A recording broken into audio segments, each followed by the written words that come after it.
मुख्तार अंसारी के बेटे और मऊ जिले से विधायक अब्बास अंसारी को हेट स्पीच मामले में कोर्ट ने 2 साल की सजा सुनाई है।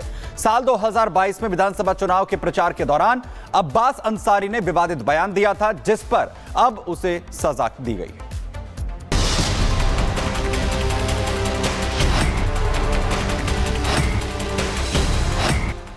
साल 2022 में यूपी विधानसभा चुनाव के दौरान नफरती भाषण देने और आचार संहिता का उल्लंघन करने के मामले में मुख्तार अंसारी के बेटे अब्बास अंसारी को दोषी पाया गया है। मऊ की एमपी एमएलए कोर्ट ने हेट स्पीच मामले में अब्बास अंसारी को 2 साल की सजा सुनाई है। मऊ की एमपी एमएलए कोर्ट ने अब्बास अंसारी पर 3000 रुपए का जुर्माना भी लगाया है। अब्बास अंसारी के अलावा उनके भाई मंसूर अंसारी को भी कोर्ट ने इस मामले में दोषी पाया है। बता दें कि अब्बास अंसारी को हेट स्पीच के जिस मामले में सजा सुनाई गई है, वो मामला 3 मार्च 2022 का है। यूपी विधानसभा के प्रचार के दौरान अब्बास अंसारी ने अधिकारियों को देख लेने की धमकी दी थी। मऊ के पहाड़पुर मैदान में रैली करते हुए अब्बास अंसारी ने कहा था कि हमारी सरकार बनने के बाद हम अफसरों को ठीक से देख लेंगे। उनके इस भाषण को लेकर तब मऊ कोतवाली में सब इंस्पेक्टर गंगाराम बिंद ने एफआईआर दर्ज कराई थी। फैसला जो आया है वह 2 साल की उनको सजा हुई है इस मुकदमे में, जबकि मुकदमा जो कायम हुआ था उसमें मात्र 6 महीने की सजा थी। बाद में पुलिस द्वारा उसकी विवेचना करके 153 और 506 IPC की बढ़ोतरी कर दी गई, 186, 189 की बढ़ोतरी कर दी गई। उसमें 2 साल की सजा आई है। 2 साल की सजा के बाद हम लोग उस आदेश से निश्चित रूप से असंतुष्ट हैं, लेकिन कोर्ट का आदेश है इसलिए उस पर कोई कमेंट नहीं है।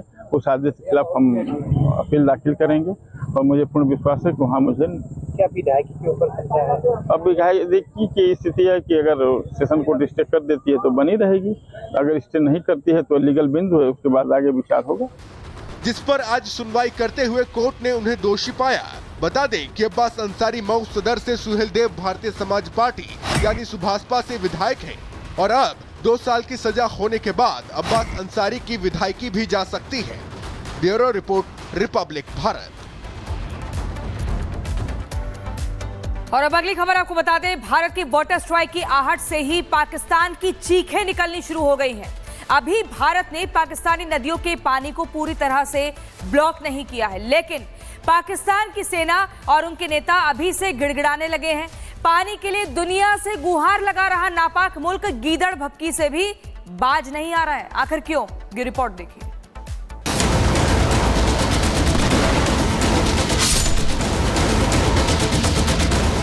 और अभी तो मैंने कुछ ज्यादा किया नहीं है। अभी तो हमने कहा है कि हमने इसको एबेंस में रखा है। वहां पसीना छूट रहा है। प्रधानमंत्री नरेंद्र मोदी का यही वो बयान है जिसे सुनकर पाकिस्तान का हलक सूख रहा है। भारत की यही वो चेतावनी है जिससे आतंक को पालने वाली पाकिस्तानी सेना और उसके नेताओं को रोना आ रहा है। ऑपरेशन सिंदूर के बाद भारत पाकिस्तान का पक्का इलाज करने का मूड बना चुका है। मिसाइल स्ट्राइक के बाद भारत के वाटर स्ट्राइक की आहट से आतंकी मुल्क पाकिस्तान गिड़गिड़ाने लगा है। पाकिस्तान को डर है कि अगर पानी नहीं मिला तो भिखारी हो चुके मुल्क में भूखमरी की वजह से बगावत के हालात पैदा हो जाएंगे। इसीलिए अब तक कश्मीर को अपनी शहरक बताने वाले पाकिस्तानी अब सिंधु नदी में पानी की कमी को रेड लाइन बताकर भारत को गीदड़ भपकी दे रहे हैं। पाकिस्तान में असली सरकार चलाने वाली पाकिस्तान की आतंकी आर्मी हैरान परेशान है। ऑपरेशन सिंदूर में बुरी तरह से मात खाने वाली पाकिस्तानी आर्मी अब अपने देश के लोगों के सामने खुद को बहादुर दिखाना चाहती है। इसीलिए आसिम मुनीर बड़बोला बयान दे रहा है। पाकिस्तान कभी भी हिंदुस्तान के आगे नहीं झुकेगा। पानी पाकिस्तान की रेड लाइन है और हम 24 करोड़ पाकिस्तानी अपने बुनियादी हक से कोई समझौता नहीं करेंगे।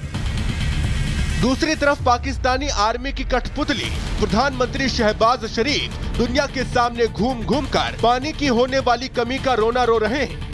पाकिस्तानी किस कदर बौखलाए हुए हैं, इसका ताजा उदाहरण देखने को मिला तजाकिस्तान की राजधानी दुशांबे में, जहां ग्लेशियरों के संरक्षण पर एक इंटरनेशनल समिट हो रही थी।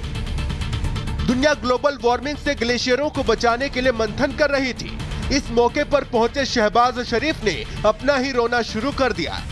India's unilateral and illegal decisions to hold in abeyance the Indus Water Treaty, which governs the sharing of the Indus Basin's water, is deeply regrettable.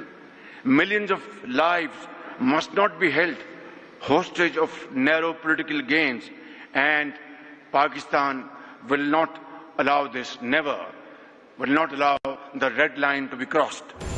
आपको बता दें कि पहलगाम नरसंहार के बाद भारत ने पाकिस्तान के साथ सिंधु जल समझौता स्थगित करने का ऐलान किया है। सिंधु नदी का पानी पाकिस्तान की अर्थव्यवस्था के लिए बेहद अहम है।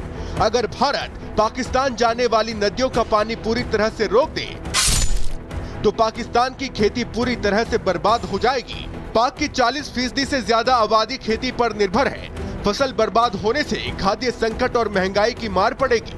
पंजाब सिंध में पानी की कमी का संकट हो जाएगा। बिजली उत्पादन और उद्योग धंधे तबाही के कगार पर आ जाएंगे।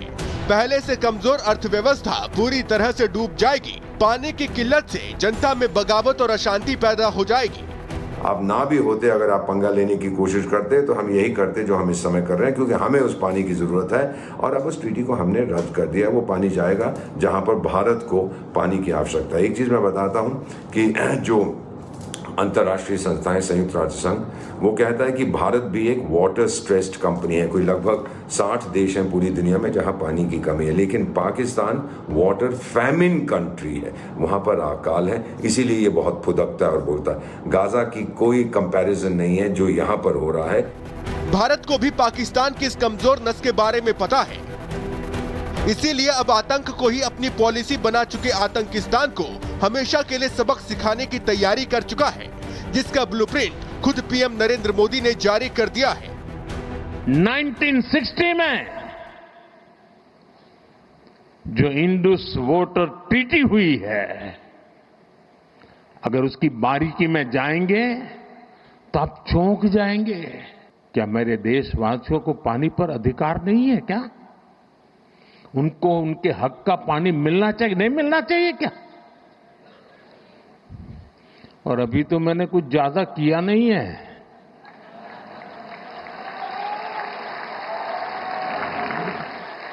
अभी तो हमने कहा है कि हमने इसको एबेंस में रखा है।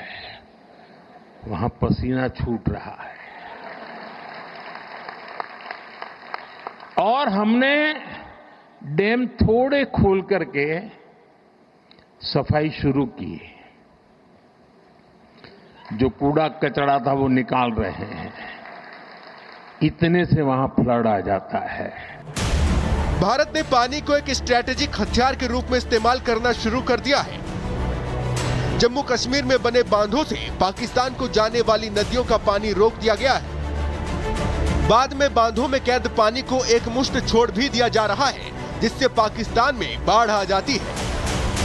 मतलब आतंकियों के आका को कभी सूखे से तो कभी बाढ़ में डुबोकर मारने का पुख्ता प्लान तैयार है, जिसका खौफ पाकिस्तानी हुक्मरान में दिखना शुरू हो गया है। Bureau report, Republic Bharat.